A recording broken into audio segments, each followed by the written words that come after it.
Hi everyone. So this video is going for CFA level 2 candidates as to how to be smartly crack sums relating to QM. होता क्या है ना, जो QM के questions level 2 के उसमें जो इनिशियल इंफॉर्मेशन रहता है ना, उसका टोन ऐसा सेट किया रहता है कि जिससे कि आप ये गेस कर पाओ कि क्वेश्चंस क्या क्या होने वाले हैं। अगर आप ये गेस नहीं कर पा रहे हो ना तो डिफिकल्ट हो जाएगा, otherwise you will be wasting your time. फिर बहुत ज्यादा एक प्रेशर आ जाता है, डिफिकल्ट लगने लगता है एंड सम्स भी रॉन्ग हो जाता है and बहुत सारे लोग छोड़ छोड़ देते हैं सम्स को, राइट। एंड अगर आप इनिशियल इंफॉर्मेशन को देखते हुए ये गेस कर पा रहे हो कि रफ गेस कि क्या होने वाला है क्वेश्चन का आगे का स्टैंड, तो आपका माइंड ना वही इंफॉर्मेशन को यू नो एक्सट्रैक्ट करने में लग जाता है, राइट, रिकॉल करने में लग जाता है। जैसे कि मैं एक डेमो देता हूं अभी। देखो, यहाँ पे सपोज एक ऐसा आइटम सेट आपको आ रहा है, सी, ये आपको दिख रहा है नॉलेज चेक में, राइट। मैं थोड़ा सा जूम इन कर देता हूं। अब यहाँ से you are a junior analyst and all that, ये सब पढ़ने का कुछ जरूरत नहीं है, right. Straight away level 2 candidates का फोकस होना चाहिए कि यार 3 मॉडल दे के रखा हुआ है, दिखाई, राइट। अब ऑब्वियसली मॉडल को देखते हम समझ पाएंगे कि सर यहाँ पे आरओए रिटर्न ऑन एसेट्स को प्रेडिक्ट किया हुआ है मॉडल 1 में using only capex as an independent variable, right. Model 2 में आरओए को प्रेडिक्ट कर रहा है using capex and advertisement spending. Model 3 में आरओए को प्रेडिक्ट कर रहा है using capex advertisement spending and R and D spending, right. खत्म हो गया। उसके बाद नीचे का डिस्क्रिप्शन पढ़ने का कोई जरूरत नहीं कि कैपेक्स इज फलाना फलाना, advertisement is so and so, ठीक है, समझ में आ गए। आरओई को प्रेडिक्ट कर रहा है, राइट। एक में कैपेक्स लेके, एक में कैपेक्स एंड एडवर्टाइजमेंट, एक में capex advertisement R and D. कहने का मतलब है कि एक वेरिएबल, दो वेरिएबल, तीन वेरिएबल। अब इतना जो आपने पढ़ा ना, अब मेरे माइंड में क्या चल रहा है ना कि यार क्वेश्चन ने 3 मॉडल दे दिया है, तो इसका आगे का स्टांस क्या होगा पता है। ये बोलेगा कि यार किसी एक पर्टिकुलर मॉडल का R square, adjusted R square निकाल, बताना मॉडल 3 बेटर है कि मॉडल 2 बेहतर है, बताना मॉडल 3 बेटर है कि मॉडल 1 बेटर है, राइट। तो मॉडल 3 बेटर है कि मॉडल 1 बेटर है, तो इससे ध्यान आ रहा है जॉइंट एफ टेस्ट पे भी क्वेश्चन हो सकता है। तो अभी तक क्या ध्यान है, एडजस्टेड आर स्क्वायर पे क्वेश्चन हो सकता है, आर स्क्वायर पे क्वेश्चन हो सकता है, जॉइंट एफ टेस्ट पे हो सकता है। या पता बोल सके, मतलब क्या पता ऐसा बोले क्वेश्चन की यार कोई एक मॉडल को पकड़ेगा, बोलेगा बता ये मॉडल ओवरऑल सिग्निफिकेंट है कि नहीं है, राइट। नॉर्मल वाला एफ टेस्ट हो गया, राइट। फिर सिंस मॉडल के बीच का कंपैरिजन है तो एआईसी बीआईसी भी पिक्चर में आ रहा है, राइट। अके की information criteria and Schwarz Bayesian information criteria. एक रफ गेस है, अब आई डोंट नो क्या पूछ रहा है, राइट। तो मैं बोल रहा हूं कि ये मास्टरी आना चाहिए कि यार क्वेश्चन दिख गया, 3 मॉडल देकर रखा है, मतलब पक्का एडजस्टेड आर स्कोर आएगा, मॉडल के बीच का कंपैरिजन, जॉइंट एफ टेस्ट का एक क्वेश्चन पूछा हुआ रहेगा। ये तो पक्का दिख रहा है, आगे का मेरे को पता नहीं क्या रहेगा क्वेश्चन में, राइट। लेट्स सी। उसके बाद आपको देखना हर मॉडल का अनोवा टेबल दिया रहेगा। देखो मॉडल 1 का अनोवा टेबल है ये, बस आगे पढ़ने का जरूरत नहीं, रिग्रेशन, रेसिडुअल ऑल दैट वो सब क्लिक अपने को हो जाना चाहिए। ये मॉडल 2 का अनोवा टेबल है एंड मॉडल 3 का अनोवा टेबल है। और मॉडल 3 का तो और भी ज्यादा डिक करके दे दिया है, नीचे आपको देख रहा है इंफॉर्मेशन, राइट। मॉडल 3 में हर एक इंडिपेंडेंट वेरिएबल का क्या कोएफिशिएंट है वो सब कुछ दे दिया। देखो capex, advertisement expenditure and R and D spending सब कुछ दे दिया, standard error, t statistic, p value, this that सब कुछ दे दिया, मॉडल 3 का एलैबोरेट करके दे दिया, right. Okay, let's straight away read question number 1। Demonstrate the relationship between R square and adjusted R square. Okay, अपने को R square adjusted R square calculate करना है फॉर मॉडल 3, राइट। मैंने बोला ना मॉडल का कंपैरिजन दे दिया, R square adjusted R square तो पूछना ही है। अब आर स्क्वायर का फॉर्मूला है तो लेवल 1 से अपने को पता है, तो पूरा का पूरा फोकस मॉडल 3 पे लेके आते हैं। अनोवा टेबल में देखते हैं आर स्क्वायर का क्या फॉर्मूला है sir, sum of square regression divide by sum of square total. क्या हमारे पास सारा चीज है? हाँ सर सारा चीज है। सम ऑफ स्क्वायर रिग्रेशन ये वाला हो गया, divide by sum of square total आपका ये वाला हो गया। Let's do it. 410.9591 divide by 466.3540, तो 0.8812। तो यहीं पे लिख रहा हूं मैं, आर स्क्वायर इज 0.8812। आपको कमांड है ना सम में कि आपको दिख गया कि यार इसी के डायरेक्शन, यही डायरेक्शन में रहेगा सम। अब दूसरा पूछा adjusted R square. Adjusted R square का फॉर्मूला क्या है? Adjusted R square is equal to 1 minus r square into n minus 1 divide by n minus k minus 1।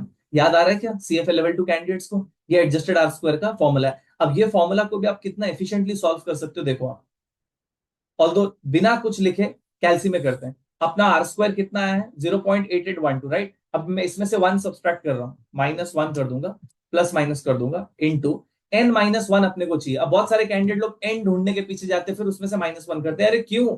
ये जो सम ऑफ स्क्वायर्स टोटल का डिग्रीज ऑफ फ्रीडम है ना, यही तो आपका n-1 है। भूल गए? जो रिग्रेशन का डिग्रीज ऑफ फ्रीडम है वो k है, जो रेसिडुअल का है वो n-k-1 है। इन दोनों को टोटल करोगे तो k कट जाएगा, तो n-1 है ये। तो मैं डायरेक्टली इंटू कर रहा हूं 25 डिवाइड बाई क्या है, n-k-1, जो कि देके रखा हुआ है 22। राइट, अब मैं क्या करूंगा, 1 को माइनस कर दूंगा, प्लस माइनस 0.86502। अब ये कमांड तो आना ही पड़ेगा ना लेवल 2 कैंडिडेट्स को, राइट? कुछ नहीं, इसी को सॉल्व किया, आर स्क्वायर में आर स्क्वायर पुट किया, n-1 दिस, but without using pen and paper. सब कुछ है, आपको एन ढूंढने का जरूरत ही नहीं है, n-1 दिया हुआ है, n-k-1 दिया हुआ है, सब कुछ है, राइट? और फिर भी सर n कितना है ये जानना है, तो देखो n-1 25, तो n कितना है 26। अब ऊपर देखना आप, ऊपर शुरू के इंफॉर्मेशन में बोला होगा 26 ऑब्जर्वेशन, कहीं ना कहीं तो पक्का बोला होगा। See, a sample of 26 diversified manufacturers, right? हमने तो रीड ही नहीं किया था, जरूरत ही नहीं था। ये क्वेश्चन क्रैक कर लिया अपन ने। देखो 0.8650, 0.8812, ओके। अब क्वेश्चन नंबर 2 क्या बोल रहा है, determine weather model 3 explains ROE using 1% significance level, right? अब ये क्वेश्चन को डिकोड करो, बोलना ये चाह रहे बताना यार क्या मॉडल 3 सिग्निफिकेंट है क्या, राइट? क्या मॉडल 3 में हमने जो भी इंडिपेंडेंट वेरिएबल लेके रखा हुआ है, आई थिंक 3 इंडिपेंडेंट वेरिएबल है, capex, advertisement and R and D, क्या वो सिग्निफिकेंट है in explaining the ROA, right? तो अपने को नॉर्मल एफ टेस्ट करना पड़ेगा। अब इसमें भी बहुत सारे स्टूडेंट लोग टाइम वेस्ट करते हैं। सबसे पहले एफ स्टैटिस्टिक तो इन लोग को एनोवा टेबल में दिख जाएगा, इसको कंपेयर करेंगे एफ क्रिटिकल के साथ, राइट? यहाँ पे होगा आपका एफ क्रिटिकल। अब एफ क्रिटिकल निकालने के लिए अपने को एफ टेबल में जाना पड़ेगा। सिग्निफिकेंस लेवल 1% है, और एफ तो आपको पता ही है, F distribution it's always a right tail test, right? फिर वहां पे ढूंढेंगे degrees of freedom for the numerator, degrees of freedom for the denominator, and पूरा का पूरा टाइम वेस्ट करेंगे, राइट? क्यों ऐसा करना है? आप पी वैल्यूज और अल्फा को कंपेयर करो ना यार, राइट? पी वैल्यू देखो 0.000 समथिंग है, और अपन ने क्या सीखा है, अगर पी वैल्यू अल्फा से कम है, इसका मतलब नल हाइपोथेसिस रिजेक्टेड। और नल हाइपोथेसिस क्या बोलता है? नल हाइपोथेसिस ये बोलता है कि मॉडल 3 इनसिग्निफिकेंट है। उसको लिखने का स्टाइल क्या है, b1 is equal to b2 is equal to b3 is equal to 0, right? But since p value is less than alpha, समझे? देखो ना, 0 इज लेस देन 1%, राइट? तो इसका मतलब नल रिजेक्टेड, नल रिजेक्टेड, इसका मतलब मॉडल 3 इज सिग्निफिकेंट। और इनके लैंग्वेज में बोले तो there is sufficient evidence to conclude that at least one out of capex, advertisement and R and D is significantly different from 0, right? तो यहाँ पे मैं यहाँ पे एफ क्रिटिकल निकालने के पीछे नहीं जाने वाला हूँ, ऑल्दो मेरे को एफ टेबल दिया रहेगा तब भी मैं एफ क्रिटिकल नहीं निकालने वाला हूँ, मैं पी वैल्यूज और अल्फा को कंपेयर करने वाला हूँ, राइट? खाली एक चीज आपको पता होना चाहिए कि यार नल हाइपोथेसिस क्या, ऑल्टरनेट हाइपोथेसिस क्या है। तो नल हाइपोथेसिस क्या पता है? नल ये बोल रहे हैं, देखो, b1 equal to b2 equal to b3 equal to 0। And alternate hypothesis ये कह रहा है at least one out of b1 comma b2 and b3 not equal to 0।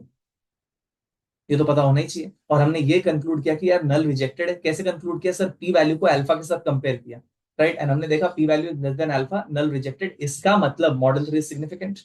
अब इन लोग ने क्या किया हुआ है, इन लोग ने प्रॉपर गए हुए हैं पूरा का पूरा स्टेटिस्टिक वैल्यू को क्रिटिकल वैल्यू के साथ कंपेयर किया, एंड देन कंक्लूड किया कि नल रिजेक्टेड। देखो यहाँ पे रिजेक्ट द नल। हमने कैसे किया? हमने पी वैल्यूज और अल्फा को देख लिया, राइट? तो ये पूरा का पूरा स्टेप 1 2 3 4 5 6 ये तो एक्सप्लेन करते हुए समझा रहे, एग्जाम में इतना टाइम है ही नहीं। एग्जाम में अपने को क्या पता होना चाहिए, देखो, ये हाइपोथेसिस पता होना चाहिए, उसके बाद straight away conclusion by looking at p values and alpha, खत्म। देखो, there is sufficient evidence that at least one out of slope coefficient is different from 0, right? तो क्वेश्चन नंबर 2 भी हो गया, 1 हो गया, 2 हो गया। कितना फास्ट हो गया देखो, अभी तो मैं एक्सप्लेन कर रहा हूं करके इतना लग रहा है। जस्ट इमेजिन अगर आपका एग्जाम में पूरा का पूरा रिदम सेट है, आपको पता है क्या है, तब तो फटाफट हो रहा है। अब क्वेश्चन नंबर 3 देखो क्या बोल रहा है, determine whether each slope coefficient, each पे फोकस कर दिया, in model 3 is different from 0 at 1% significance level. Question number 2 and question number 3 में फर्क क्या है? क्वेश्चन नंबर 2 में बोल रहा है कि बता पूरा का पूरा मॉडल सिग्निफिकेंट है क्या। क्वेश्चन नंबर 3 में बोल रहा है कि यार जो मॉडल में एक एक इंडिपेंडेंट वेरिएबल है ना, वो सिग्निफिकेंट है या नहीं है, वो बता, राइट? तो ठीक है, अपने को हाइपोथेसिस पता होना चाहिए, और हमारा स्टांस यही रहेगा, हम लोग पी वैल्यूज और अल्फा को देखेंगे। हाइपोथेसिस क्या रहेगा पता है? 3 हाइपोथेसिस बनेंगे, नल, ऑल्टरनेट। एक में रहेगा sir b1 equal to 0, alternate बोलेगा b1 नॉट इक्वल टू 0। ये किसके लिए पता है? केपेक्स के लिए। सेकंड वाला रहेगा एडवर्टाइजमेंट के लिए, नल क्या बोलेगा बोलो?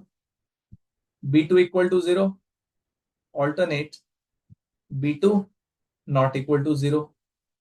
तीसरा बनेगा R&D के लिए, जहां पे नल क्या कहेगा, डायरेक्टली लिख रहा हूं, B3 is equal to 0 and alternate क्या रहेगा, B3 not equal to 0। Right, अब हम लोग क्या करेंगे, पी वैल्यूज और अल्फा को कंपेयर करेंगे।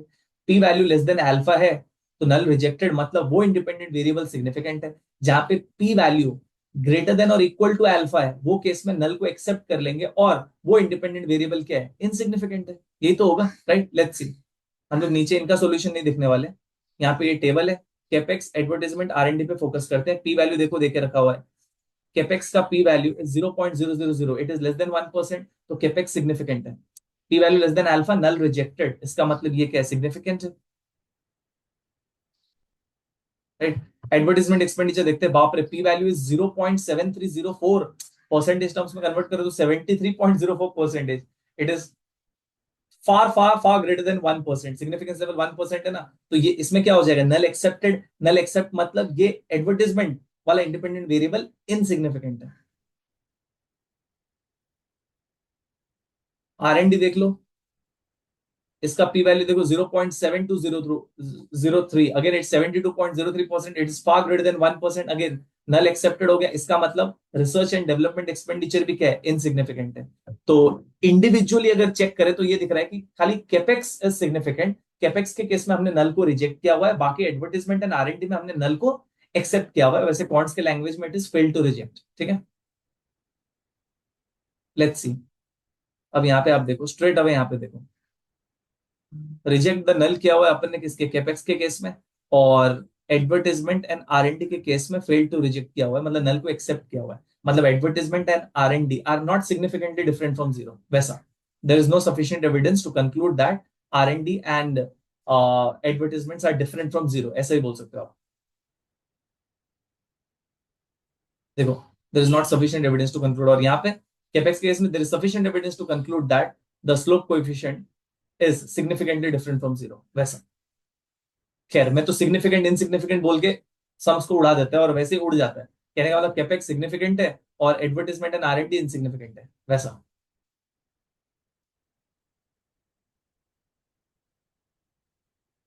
क्वेश्चन नंबर 3 भी उड़ गया। इतना ही स्पीड से आपको एग्जाम में करना है। राइट, यहाँ पे ये क्या है, सिग्निफिकेंट, और ये दोनों क्या है, इनसिग्निफिकेंट। मेरा अभी जरा भी ध्यान नहीं है कि सर हम लोग राइटअप कैसे लिखते हैं, ये वाला राइटअप। राइट, उस पर ही नहीं, मेरा अभी पूरा का पूरा focus is on the speed, कैसे स्पीड को मेंटेन करते हैं। Question number 4, determine whether advertisement and R&D together contribute to the explanation of ROE in Model 3 at 1% significance level using the joint F test। मैंने बोला था ना, एक joint का तो पूछेगा ही वो। क्या बोल रहा है पता है, बोल रहा है यार बताओ ना, एडवर्टाइजमेंट एंड R&D दोनों मिला के काम किए क्या जॉइंटली। तो इससे अपने को ये ध्यान होना है कि यार किसके साथ कंपैरिजन का बात हो रहा है। फिर से पढ़ो question, determine whether advertisement and R&D together contribute to the explanation of ROE in model 3। Right, तो ये मॉडल 3 का कंपैरिजन कर रहा है मॉडल 1 के साथ। सर कैसे पता लगा आपको, मॉडल 1 अगर आप देखोगे, मॉडल 1 में सिर्फ एक ही इंडिपेंडेंट वेरिएबल है, कैपेक्स, दिखा। और मॉडल 3 में तीन इंडिपेंडेंट वेरिएबल है, कैपेक्स, एडवर्टाइजमेंट एंड R&D। अब ये क्या बोल रहा है, बताना यार, मॉडल 3 में जो एडवर्टाइजमेंट एंड R&D है वो क्या, वो दोनों काम के हैं क्या। मतलब बोलना यही चाह रहा है ना यार, मैं मॉडल 1 यूज करूं कि मॉडल 3 यूज करूं। राइट, मॉडल 1 में सिर्फ कैपेक्स है, मॉडल 3 में कैपेक्स, एडवर्टाइजमेंट एंड R&D, तो बोला मॉडल 3 में जो एक्स्ट्रा दो है ना, एडवर्टाइजमेंट एंड R&D, क्या वो काम के है क्या। राइट, तो इसके लिए अपने को ज्वाइंट एफ टेस्ट करना पड़ेगा। अब ज्वाइंट एफ टेस्ट करते वक्त अपने को ज्वाइंट एफ स्टैट निकालना पड़ेगा। यस, यहाँ पे अपने को निकालना पड़ेगा ज्वाइंट एफ स्टैट। उसका फॉर्मूला क्या है,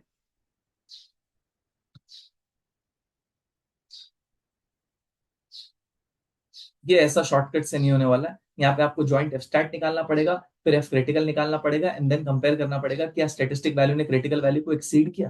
राइट, अगर स्टेटिस्टिक वैल्यू ने क्रिटिकल वैल्यू को एक्सीड कर लिया तो वो केस में नल को क्या बोल देंगे अपन, रिजेक्ट बोल देंगे, एंड देन हम लोग कंक्लूड करेंगे कि सर मॉडल 3 बढ़िया है।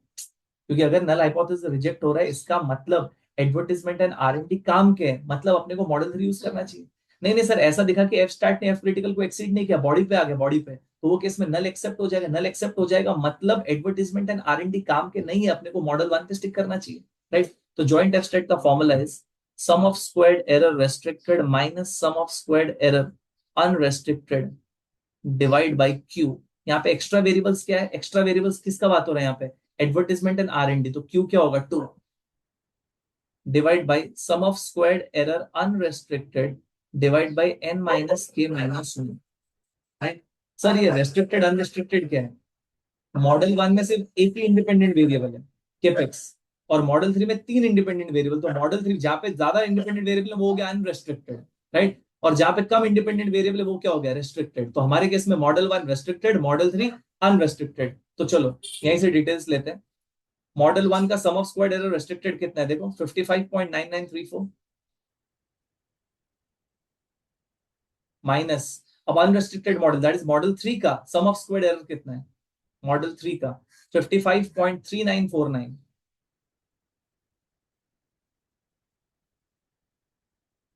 डिवाइड बाई क्यू, मैंने बोल दिया 2 extra variables, the whole upon sum of squared error unrestricted कितना है? 55.3949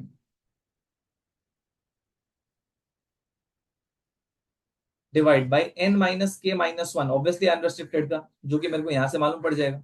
n माइनस के माइनस 1 कितना है? 22। तो ये लेफ्ट राइट करने आना चाहिए। क्यूएम में मास्टरी अगर चाहिए तो लेफ्ट राइट करने फास्ट आना चाहिए कैंडिडेट्स को, otherwise it will be difficult. चलो अब कैलसी को यूज करते हैं। पहले डिनोमिनेटर को सॉल्व करके स्टोरेज 1 में डाल देते हैं, फिर न्यूमरेटर को सॉल्व करते हैं, डिवाइड बाय आरसीएल 1 कर देंगे। होप लेवल 2 के लिए ओके।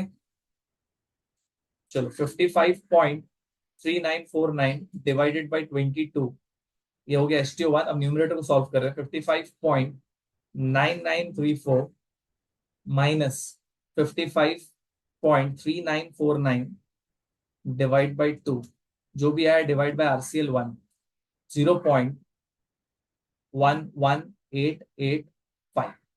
राइट, एक बार नल और ऑल्टरनेट बना देते हैं। नल क्या होगा सर यहाँ पे?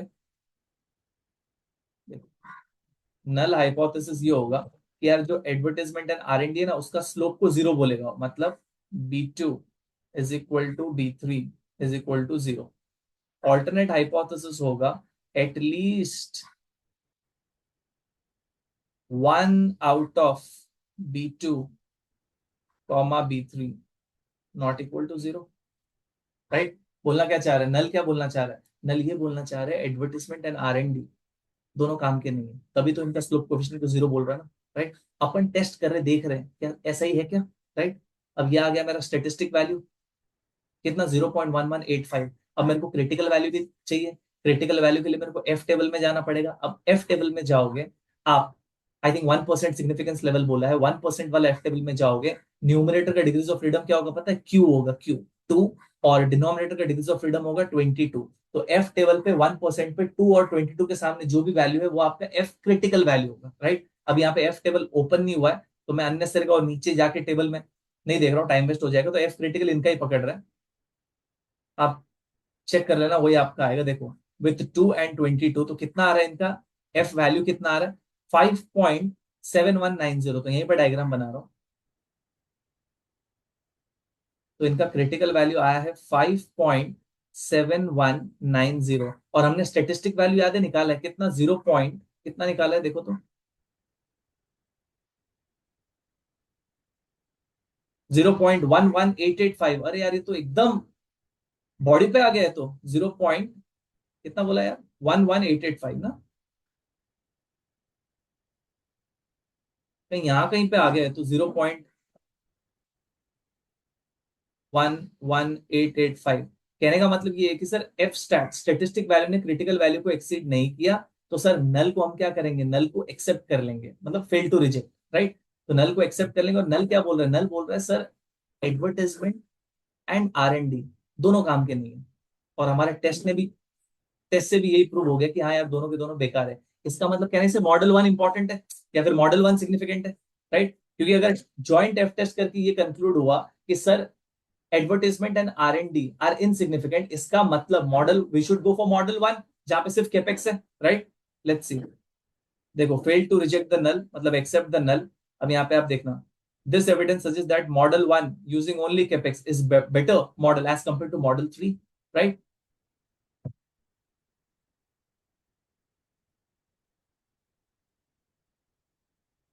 Question number 5, state and justify your conclusion based on these test of hypothesis. तो अपन ने अभी क्या क्या टेस्ट किया है, अगर आप ध्यान से देखोगे, हमने एक एफ टेस्ट किया था, नॉर्मल वाला एफ टेस्ट मॉडल 3 का, जिससे अपन ने ये कंक्लूड किया कि यार मॉडल 3 सिग्निफिकेंट है, जब हमने एफ टेस्ट किया था, राइट।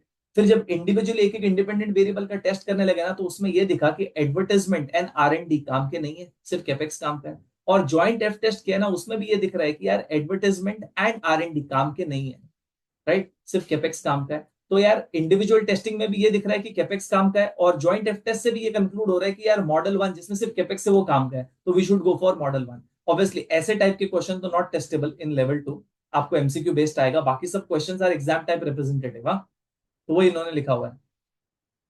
अब question number 6, consider the following statistics on all possible ROA model. जितने भी आरओए मॉडल्स बन सकते हैं ना, जो जो वेरिएबल्स को लेके, उनका इन्होंने क्या देके रखा हुआ है, एआईसी एंड बीआईसी देके रखा हुआ है, R square adjusted R square देके रखा हुआ है। एंड नाउ आप देखना यहाँ पे कैपेक्स, सिर्फ अगर कैपेक्स को लेके आरओए को प्रेडिक्ट करें तो उसका एडजस्टेड आर स्क्वायर देखो 0.8753।